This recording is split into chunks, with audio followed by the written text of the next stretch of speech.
हमारे देश में the worst feeling is for anybody to feel कि यार पैसे वेस्ट हो गए। पर हाँ, आई गेस कि अपने काम में सच्चे रहो, मेहनत करते रहो, तो वो कहीं ना कहीं ऊपर वाला कड़ियाँ मिला ही देता है कि दूध ले आओ, शक्कर ले आओ, ये फलाना कर दो। ट्रेजेडी ये है कि बस घर वाले इज्जत नहीं करते, बाकी सब जगह से इज्जत मिलती है। नमस्कार, सत श्री अकाल, आदाब। आप सभी का स्वागत है नवभारत की इस खास बातचीत में। आज हमारे साथ मौजूद हैं वेद व्यास त्रिपाठी उर्फ भजन कुमार उर्फ हम सभी के चहेते विकी कौशल। विकी, बहुत बहुत स्वागत है आपका Navbharat. Thank you so much. एक इंसान, इतने किरदार, इतना फ्लेवर्स, मतलब मैं देखता हूँ फिल्म का ट्रेलर हमने देखा, काफ़ी कलरफुल है, काफ़ी जॉयफुल है। किस तरह का किरदार है, कितना दिलचस्प होगा और क्या अलग लेकर के आ रहे हैं इस बार दर्शकों के लिए? जी, द ग्रेट इंडियन फैमिली आ रही है 22 सितंबर को। बिल्कुल फैमिली ओरिएंटेड एंटरटेनर है यशराज फिल्म्स की। विजय कृष्णा आचार्य जी ने डायरेक्ट की है और इसमें मैं भजन कुमार की भूमिका निभा रहा हूँ। जैसे कि नाम सजेस्ट करता है, भजन कीर्तन करते हैं, जगराते करते हैं, माता की चौकी रखते हैं और पंडितों का परिवार है बलरामपुर नाम के शहर में, और बिल्कुल रॉकस्टार वाली लाइफ जीता है घर के बाहर तक। घर में आते ही घर की दाल हो जाता है और उसको जैसे हम सबको घर के काम मिलते हैं कि दूध ले आओ, शक्कर ले आओ, ये फलाना कर दो, तो उसकी लाइफ की ट्रेजेडी ये है कि बस घर वाले इज्जत नहीं करते, बाकी सब जगह से इज्जत मिलती है। पर फिल्म बहुत कॉमेडी है, हंसी खुशी है, इमोशंस है, डांस भी है, नाचना भी है, गाने भी हैं, रोमांस भी है। तो एक पूरा फुल पैकेज है एक फैमिली एंटरटेनर का, जिसकी हमें आदत है और जो हम कुछ समय से थोड़ा कम भी बन रही हैं। तो मुझे बड़ी खुशी है कि यशराज के साथ जो मेरी पहली आउटिंग हुई वो एक फैमिली फिल्म है, great Indian family. Yes Vicky, आपकी अगर चॉइसेस की बात करें, फिल्म चॉइसेस की, तो जहाँ तरफ आपने सरदार उधम सिंह की है, उरी की है, वहीं हमने देखा इस साल काफ़ी फैमिली एंटरटेनर काइंड ऑफ फिल्में आप कर रहे हैं। ऐसी फिल्में जो लाइट हार्टेड है, रोमांटिक काइंड ऑफ फिल्में है, ज़रा हट के ज़रा बच के है, गोविंदा नाम मेरा, और अब द ग्रेट इंडियन फैमिली।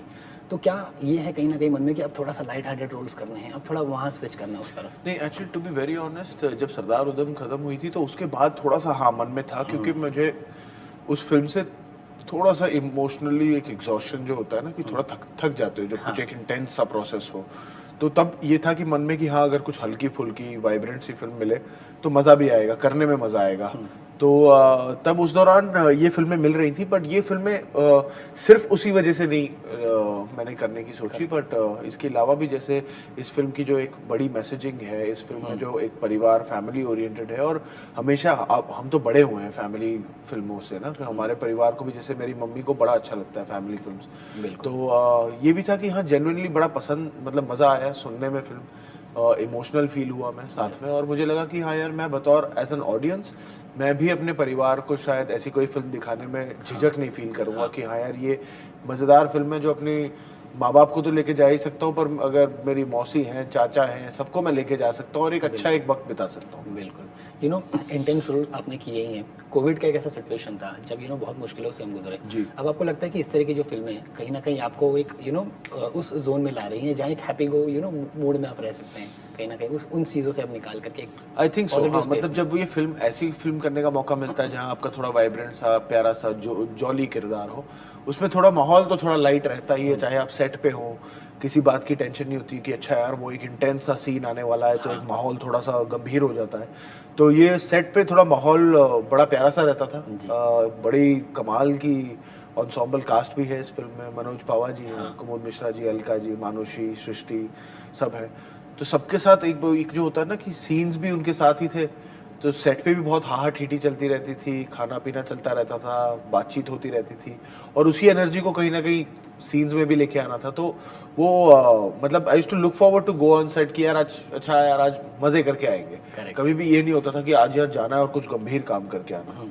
कभी जगराते वगैरह में गए होंगे, कोई ऐसी मेमोरीज हैं आपकी? क्योंकि भजन कुमार का जो आपका किरदार है, तो कहीं ना कहीं ऑब्जर्वेशन का रेफरेंस भी लगता है, कुछ बिट्स कहीं ना कहीं देखे होंगे लाइफ में। हाँ, मम्मी बड़ा लेके जाया करती थी जब हम छोटे थे, मैं और मेरे छोटे भाई हैं सनी, हम दोनों को बड़ा लेके जाया करते थे कि जगराते हो, माता की चौकी हो, कीर्तन हो।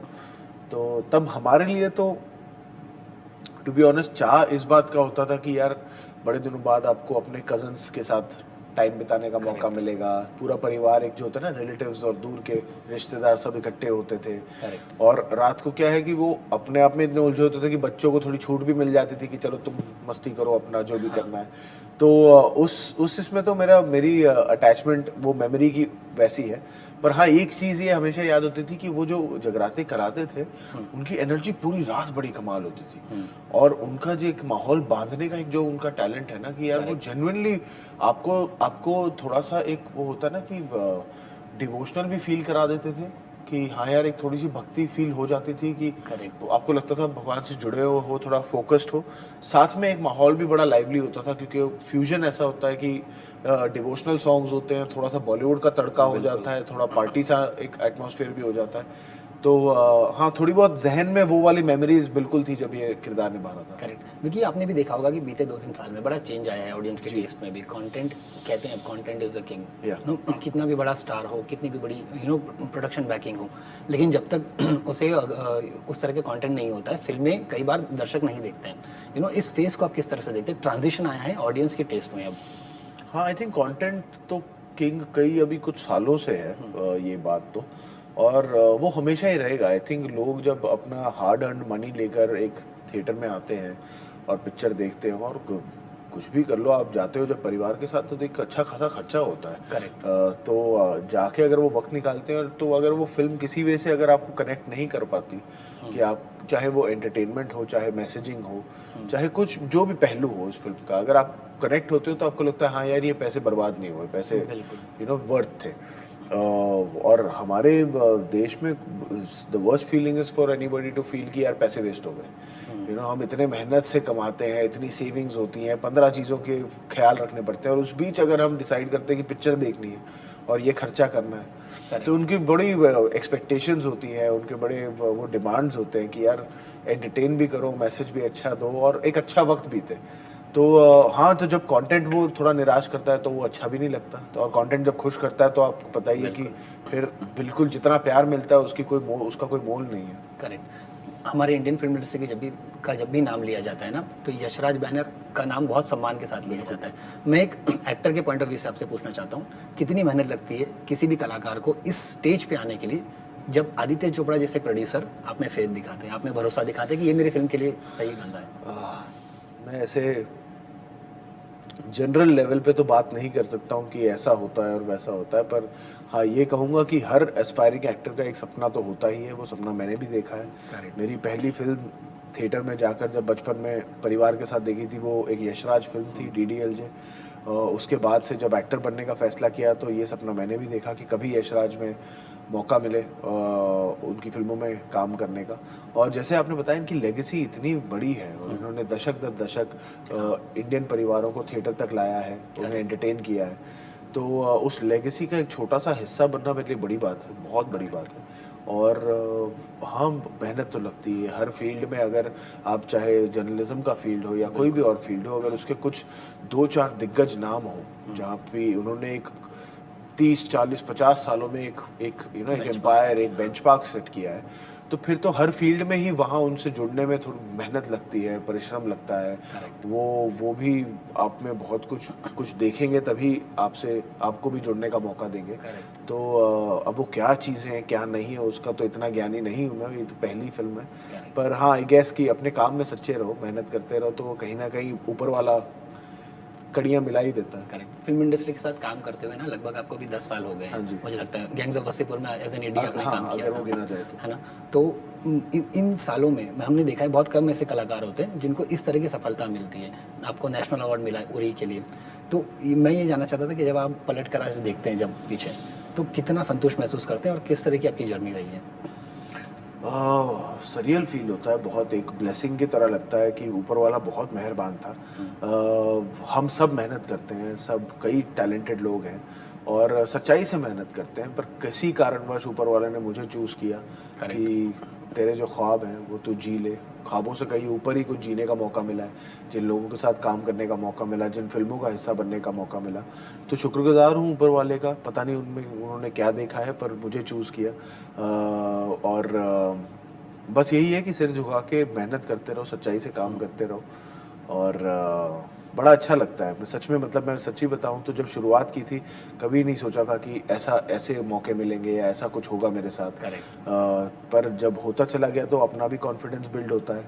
बाकी यही है कि बस सच्चे मन से लगे रहो। आदित्य चोपड़ा जी के साथ तो आपने काम कर लिया, अनुराग कश्यप एक ऐसे डायरेक्टर हैं जिनका बहुत बड़ा कंट्रीब्यूशन रहा है। वो भी एक ऐसे डायरेक्टर है जिन्होंने उस गैप को ब्रिज किया, नए टैलेंट्स को, आउटसाइडर्स को लाया इंडस्ट्री में, उनको एक वो प्लेटफॉर्म दिया है कहीं ना कहीं पे। हाल ही में एक इंटरव्यू में अनुराग सर बहुत पॉजिटिवली कह भी रहते हैं कि विक्की कौशल की अब ब्रांड वैल्यू इतनी बढ़ गई है कि अब अगर मैं रमन राघव बनाना चाहूँ तो मैं उनके साथ शायद नहीं बना सकता, क्योंकि अब उनका, तो इससे आप क्या कहना नहीं, ये चाहिए? उनकी ग्रेटनेस है। और देखिए अनुराग सर के मैं हमेशा I will be indebted to him, because मैं हमेशा कहता हूँ कि बाकी जितनी कमर्शियल फिल्में उन्होंने मुझे लोगों तक पहुँचाया, हाँ, पर अनुराग सर ने मुझे इंडस्ट्री तक पहुँचाया, जिन्होंने मुझे फिर आगे काम दिया।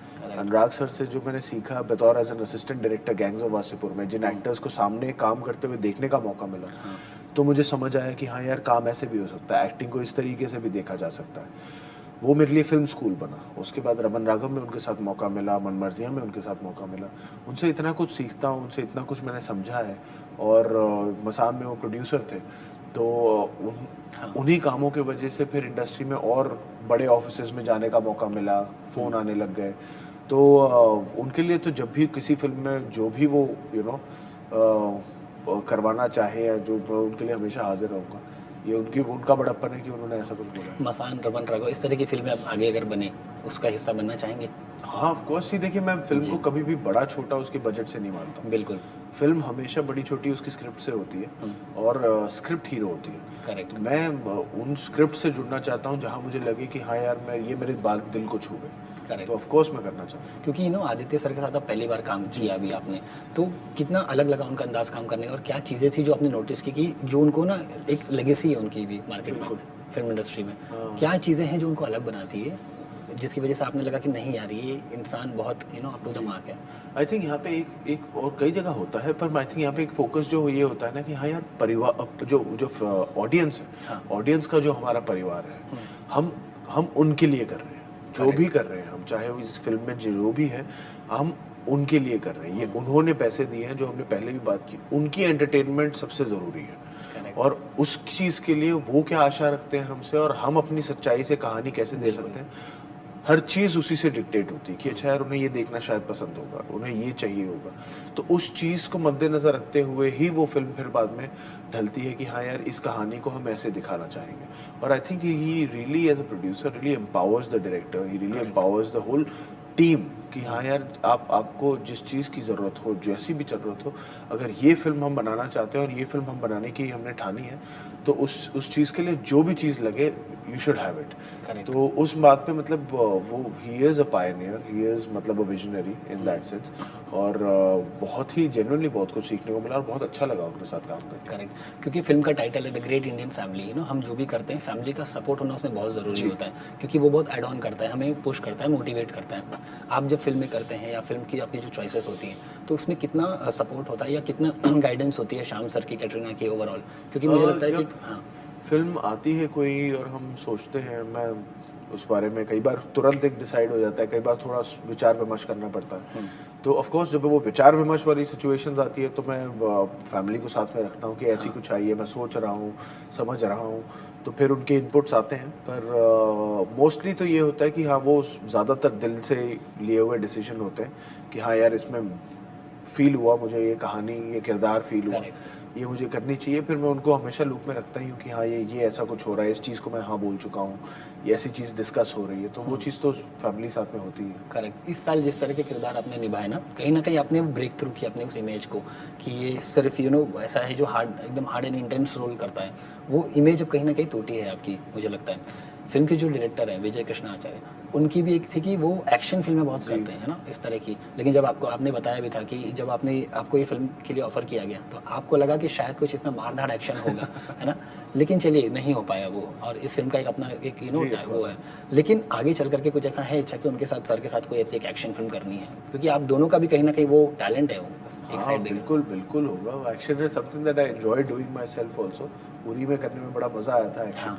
तो और काफ़ी साल भी हो गए अब तो मेरी तो आशा रहेगी कि अगर ऐसा कुछ हो जाए यशराज के साथ, विक्टर सर के साथ, तो बड़ा मज़ा आएगा। विकी, मेरा एक आखिरी सवाल था आपसे कि ना, एज एन एक्टर किस तरह के किरदार, किस तरह के रोल्स आप करना चाहते हैं? हर तरह के किरदार तो मुझे लगता है आपने किए, पर अभी कोई ऐसा जॉनर है जो लगता है एक्सप्लोर नहीं किया, ये मुझे ट्राई करना है?